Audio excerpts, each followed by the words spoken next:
Strong woman can live without her man on her side.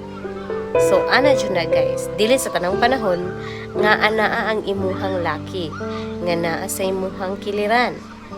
So, you have to be strong and to survive every day without him. Charot!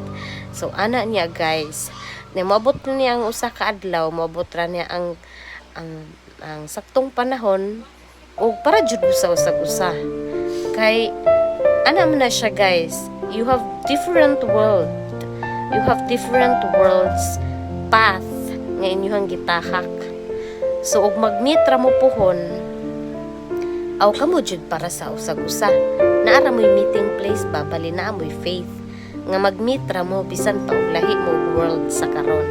So, more to siya, this is Lizelle G. Bye! Oh, ha?